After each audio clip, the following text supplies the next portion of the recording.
Jésus-Christ était le plus grand homme, mais aussi le plus humble, qui ait jamais vécu. Découvrez pourquoi vous devez suivre l'exemple du Christ et devenir humble comme un petit enfant. Maintenant sur la clé de David, avec Gérald Fleury. Bonjour à tous. L'évangile de Matthieu contient un message fort qui s'adresse à tous les éducateurs et aussi au monde entier. Le Christ nous donne un avertissement fort concernant l'importance de l'humilité dans la vie.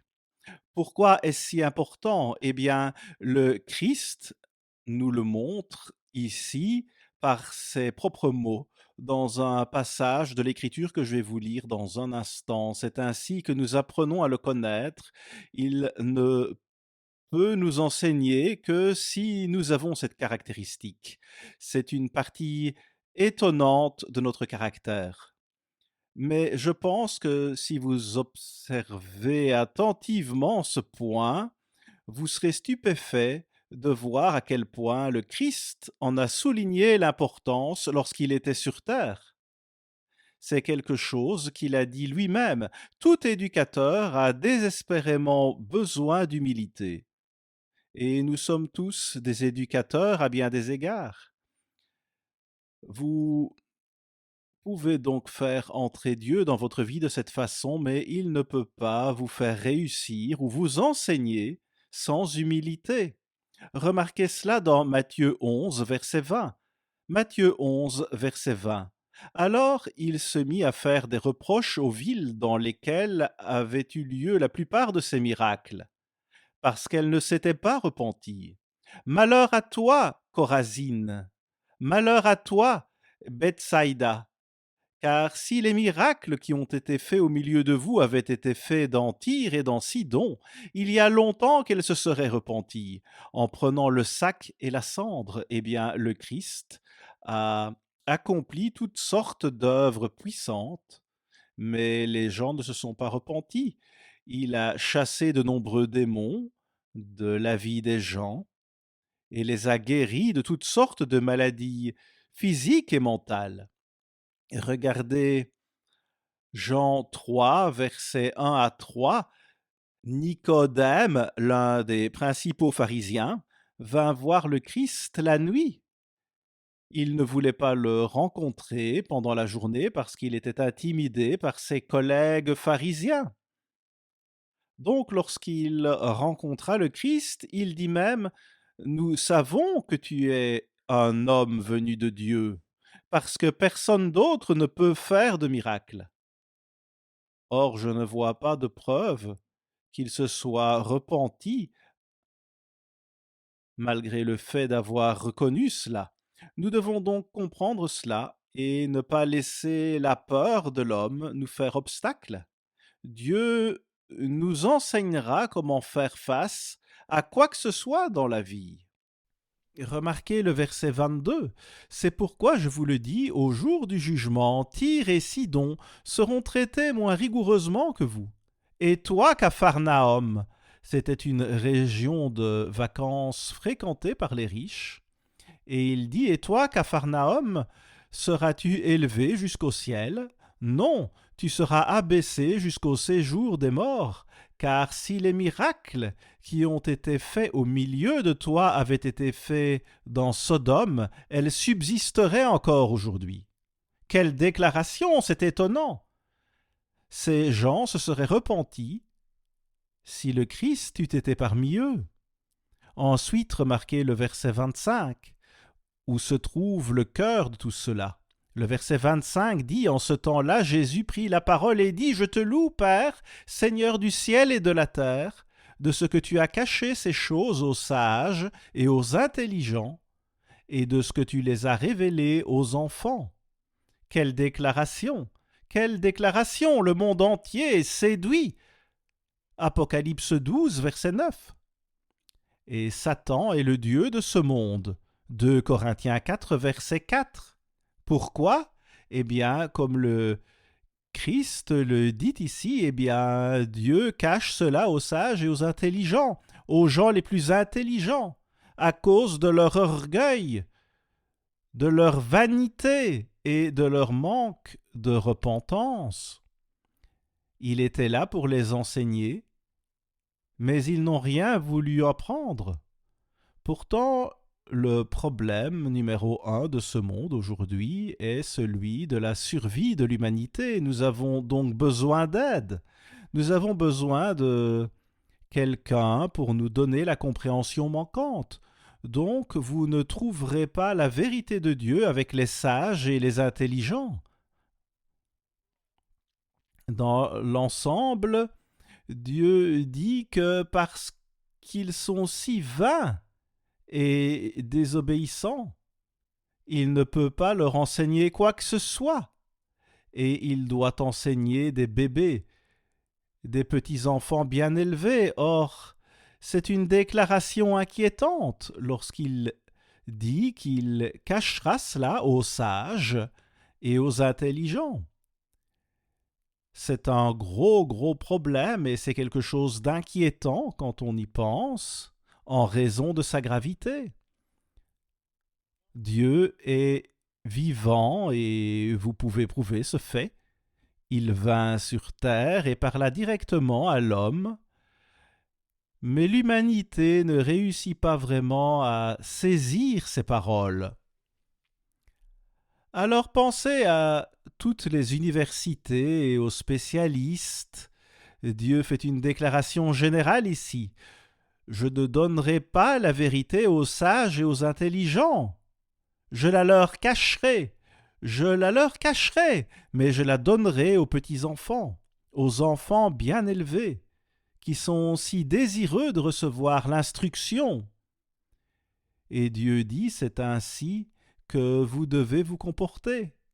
L'on doit vraiment méditer ces paroles. Remarquez Matthieu 18, verset 1.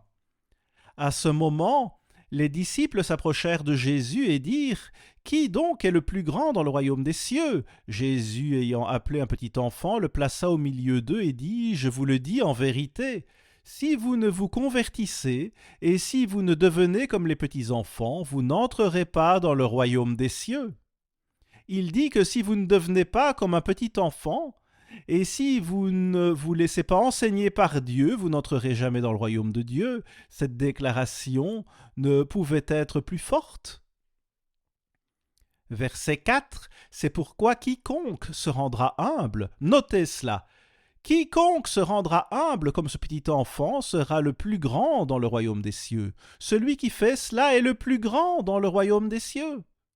Ils auront de grandes récompenses. C'est la meilleure nouvelle que l'on puisse entendre quand on pense à cette déclaration. Nous devons donc nous humilier, nous tous, et nous sommes tous des éducateurs, d'une manière ou d'une autre. Mais si nous voulons faire partie de l'œuvre de Dieu et comprendre sa Bible inspirée, eh bien, nous devons nous humilier. Sinon, nous ne serons jamais dans le royaume de Dieu, si nous ne nous humilions pas comme un petit enfant bien élevé. J'aimerais donc vous parler de comment devenir humble comme un petit enfant. C'est un excellent sujet à aborder. Dans 2 Pierre 2, verset 21, il est dit « Et c'est à cela que vous avez été appelés parce que Christ aussi a souffert pour vous, vous laissant un exemple, afin que vous suiviez cette race. » En d'autres termes, il nous donne l'exemple afin de nous enseigner. Et il désire que nous suivions cette race.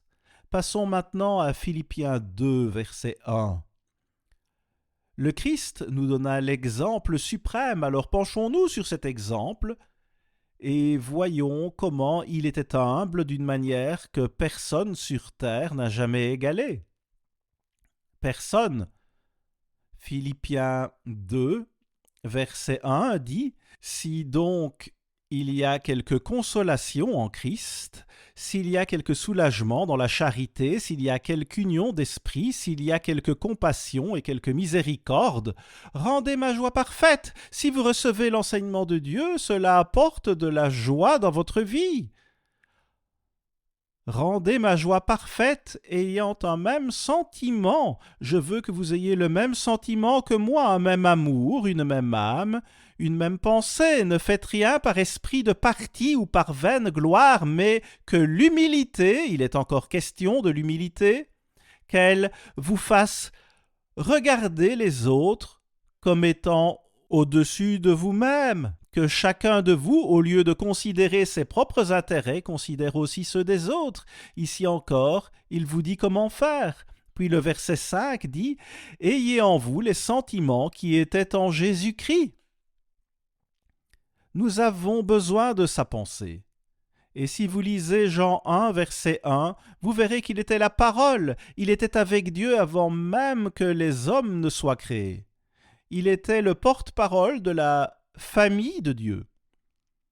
Il était Dieu. Dans Jean 1, ces deux devinrent le Père et le Fils, et maintenant il crée d'autres fils et filles. Dieu est en train de construire une famille. Le verset 6 dit « Lequel, existant en forme de Dieu, il était Dieu, n'a pas cru devoir être égal à Dieu, n'a point regardé comme une proie à arracher d'être égal avec Dieu, mais s'est dépouillé lui-même, voilà l'humilité, en prenant une forme de serviteur, en devenant semblable aux hommes, et ayant paru comme un simple homme, il s'est humilié lui-même, se rendant obéissant jusqu'à la mort, même jusqu'à la mort de la croix. » C'est la saison de la Pâque, et la Pâque nous rappelle comment Jésus-Christ fut battu férocement et sauvagement, puis il fut crucifié et défiguré comme aucun homme ne l'a jamais été. Il faut beaucoup d'humilité pour traverser cela. Nous ne pouvons pas nous concentrer sur nous-mêmes.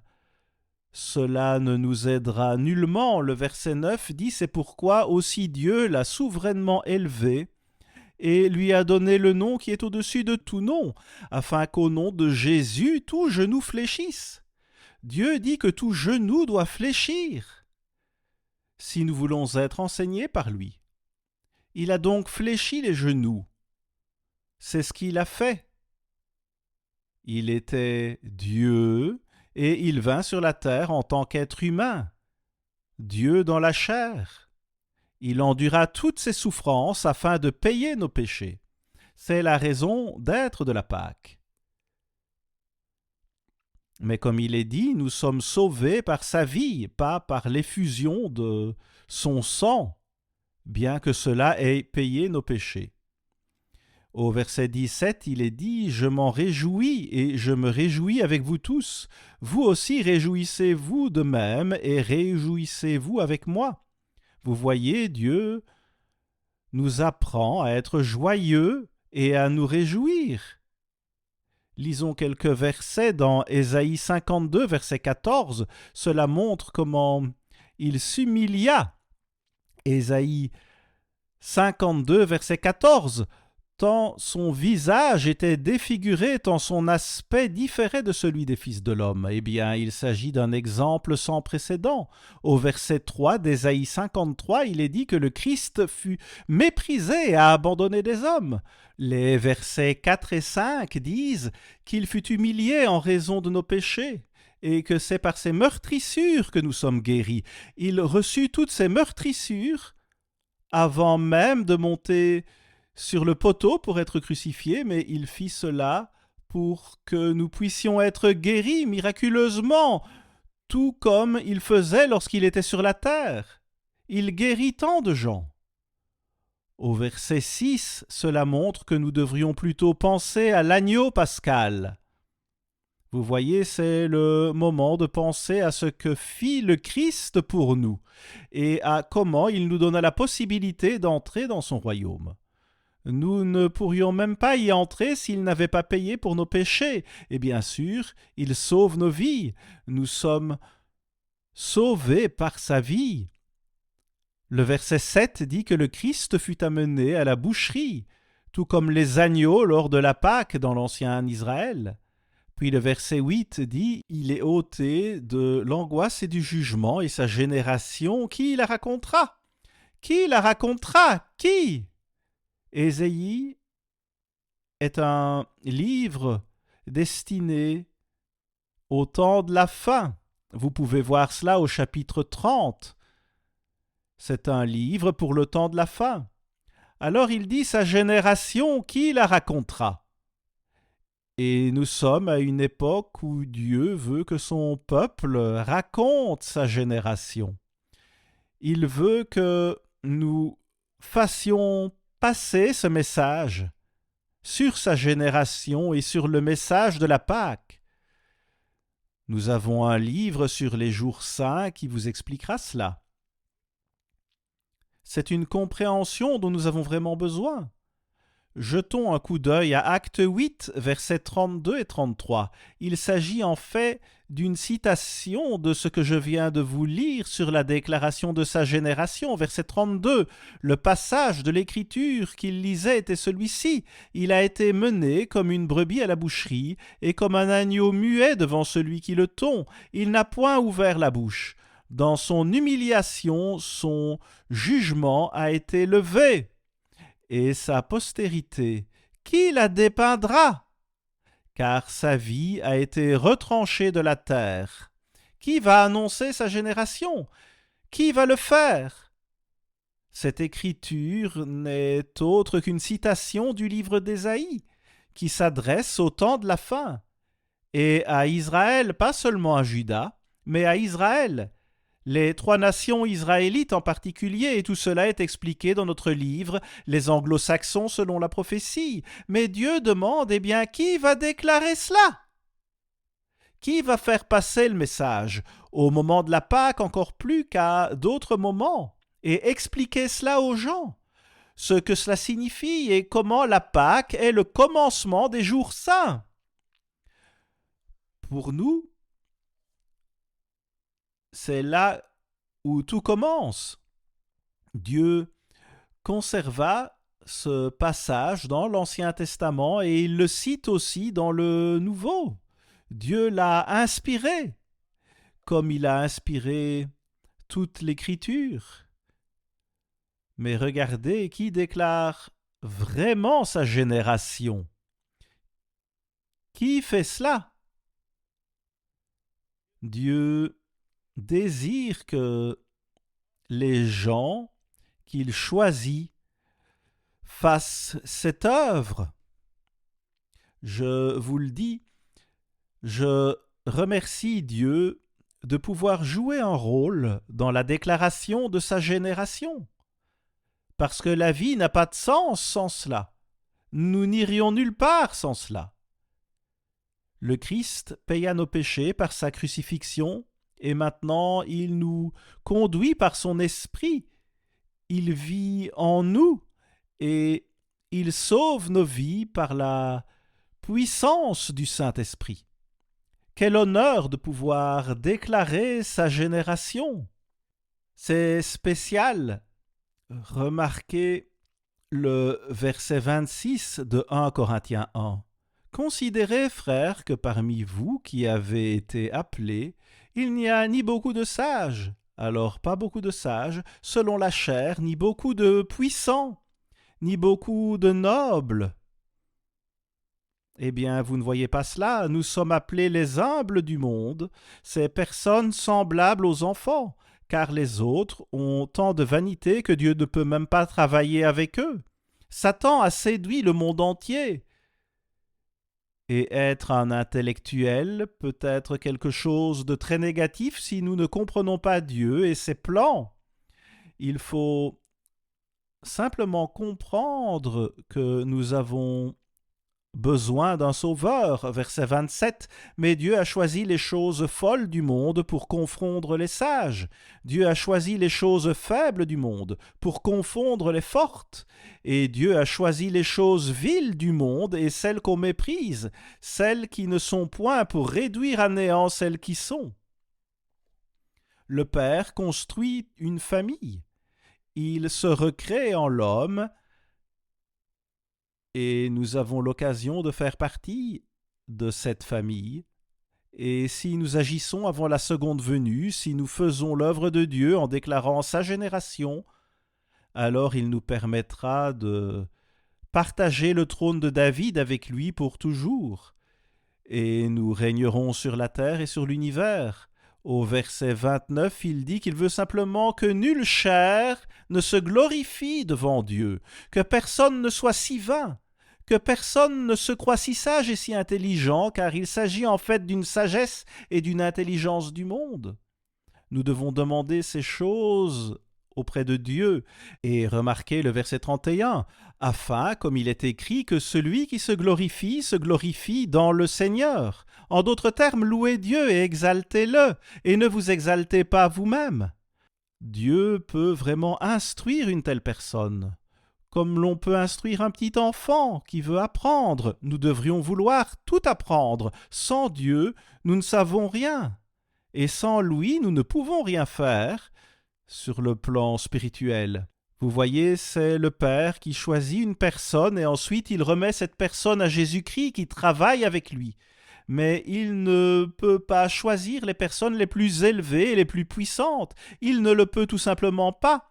Remarquez le verset 1 d'Ésaïe 66. « Ainsi parle l'Éternel, le ciel est mon trône et la terre mon marchepied. » Verset 2. « Toutes ces choses, ma main les a faites, et toutes ont reçu l'existence, dit l'Éternel. Voici sur qui je porterai mes regards, sur cet homme, sur cet individu, sur celui qui souffre et qui a l'esprit abattu, c'est un esprit humble, sur celui qui craint ma parole. » Celui qui tremble devant la parole de Dieu, cette personne craint Dieu et souhaite recevoir de l'instruction. Dieu peut instruire une personne comme celle-ci, comme aucune autre.